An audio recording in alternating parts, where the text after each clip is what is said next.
Week 3 of college football is officially upon us, and today we are going to be giving you guys my best bets for the college football season, Week 3. So without further ado, let's go ahead and hop right into it, starting with our picks straight up. Our first game that we're going to be starting here with is the Oklahoma Sooners versus Nebraska Cornhuskers.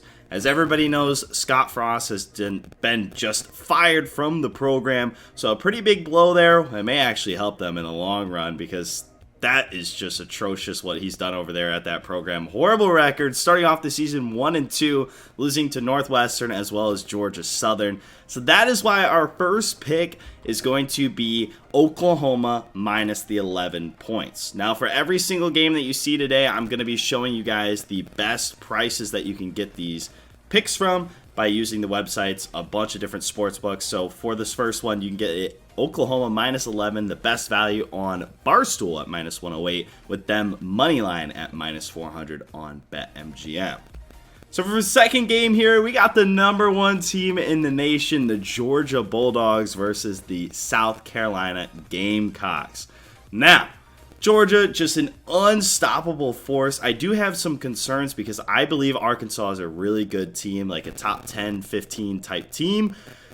They only won by, 2 scores, but Georgia's defense just slightly better, and by slightly I mean it is the best defense in the country right now, probably. Top 3 for sure, maybe Clemson's up there, and a few other teams. But anyways, Georgia minus 24. You can get this on Caesars Sportsbook at just minus 115. That is taking away the hook. I believe the line is actually 24.5, so being able to get it without the hook is a very big win in our books.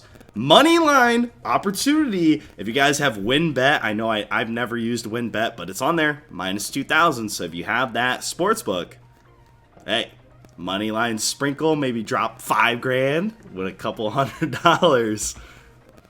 Third game, though, we're going to be going right into it. Mississippi State versus LSU. This is a very short spread. It's actually at LSU, which is a little worrisome for me.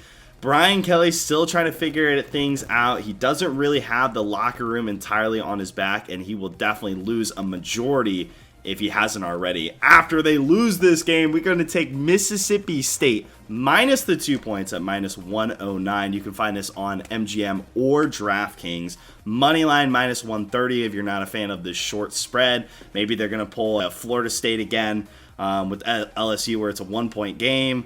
Well, you can get a money line for just minus 130, which is pretty nice. So for the fourth game, we're going to be tackling Toledo versus Ohio State. This is our one game where we have the underdogs winning with the spread. We're going to be taking Toledo plus 32.5 at minus 110.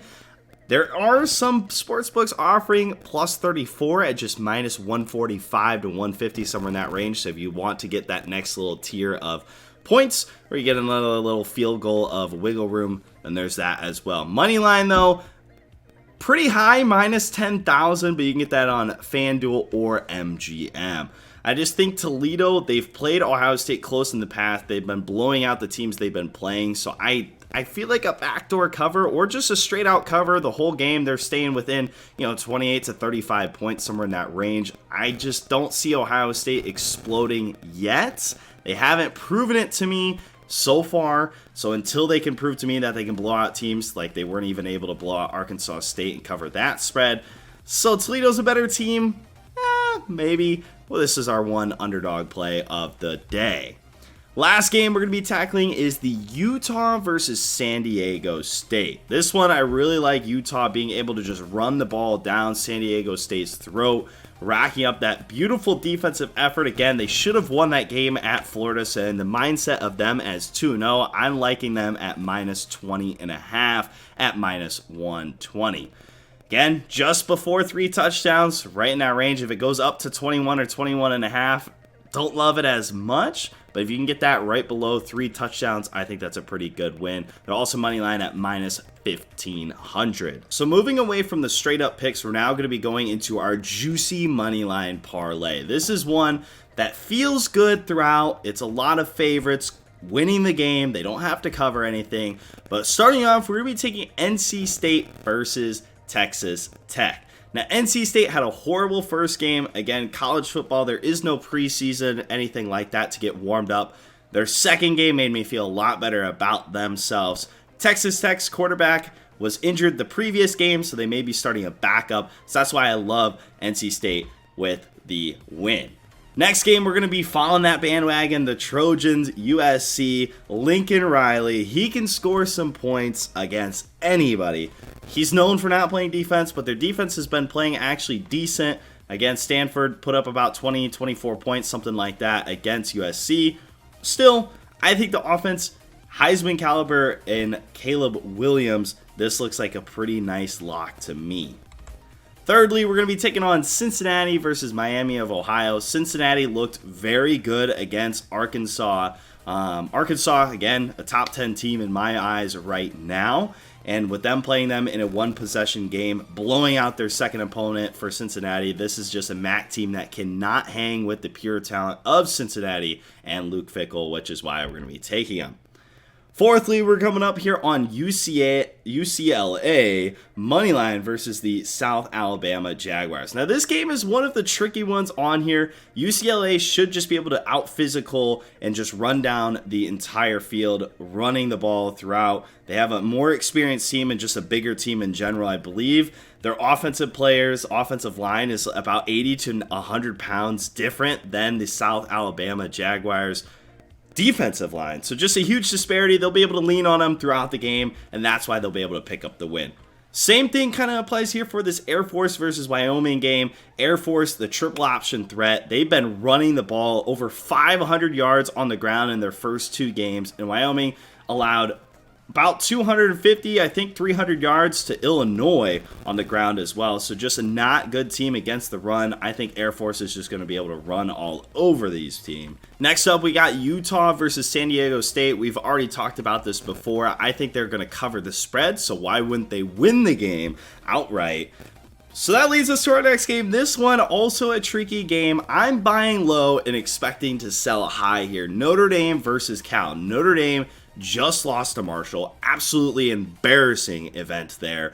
But Cal is just so bad. I don't see any way, even if Notre Dame threw out their fourth strings, I don't think Cal can win this game. I think they're going to turn it around even with a backup quarterback for Notre Dame. Drew Pine, still a pretty decent quarterback in Notre Dame's eyes. Maybe not in other teams. He's not a Caleb Williams or anything like that, but more on the line of Stetson Bennett before this year. So, you know, not the best quarterback, but still the way more talented team. They should not lose the second game in a row at home or 3 in a row on the season. Finally, the final game on the juicy moneyline parlay. We have Ole Miss moneyline versus Georgia Tech.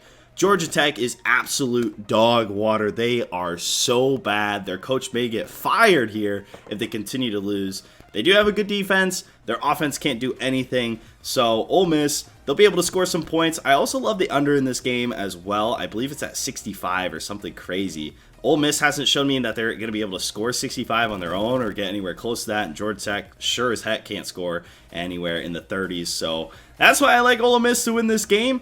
And for the lines, there's a huge disparity on the sportsbook that you're going to use. The best value you're going to get is if you go on to BetMGM. You're going to get this parlay at plus 306, which is crazy. 3 times in your money. DraftKings just slightly below that, plus 230. And lastly, in third place, you had Barstool Sports at plus 193. So our final segment on the day is called the All-In Parlay. This is something that if you are down in the dumps, you need a big comeback, this is what you're going in. It's just like poker, you're bluffing, you're going all in on these 4 picks. Now, what I like to do on this segment here, what I'm going to do is if you can comment down below which leg of this parlay will miss and you are correct, I will give you $10. Now, if someone else guesses the same thing from you, we'll do a 50-50 coin flip. Bang. Then you'll get that. If you think 2 legs are going to lose, you pick the 2 legs that you think are going to not make this. But if it makes it, you're going to make money. And if it doesn't, you still got the chance to get yourself 10 buckaroonies. So all-in parlay here. We're going alt lines on the Georgia versus South Carolina game. I think Georgia's going to win, but that minus 10,000 money line is not looking too spicy. So we're going minus 13 at the minus 400. We've already talked about Air Force as well as Wyoming. Money line minus 847. All these odds are on my book bookie, just because the alt lines are a little better, but the money lines not as much. So if you want to shop around, you can probably find different lines, just slightly different, but still check it out. Money line, we're going with that Oklahoma and Nebraska. We've already talked about this game. I just think Oklahoma's above and beyond, head and shoulders above Nebraska right now. So I feel very confident in that. And finally, we're going to be taking another underdog, UConn, plus 59.5. Michigan was not able to absolutely throttle and destroy the spread last week versus Hawaii. I think UConn is a better team. I don't even see Michigan scoring 60 points. So that's why I love this play. I do see UConn scoring a few points. So that's why, it's a good play in my books. So again, make sure to comment down below if you like the parlay, if you think it's going to hit, or the 1 or 2 or 3 or 4 legs if you think all 4 of them are going to lose. Comment down below. You can win yourself some money. But that's all I got for you this week. College football week 3 in the books. We'll see you guys all winning next week. Have a good day. Peace.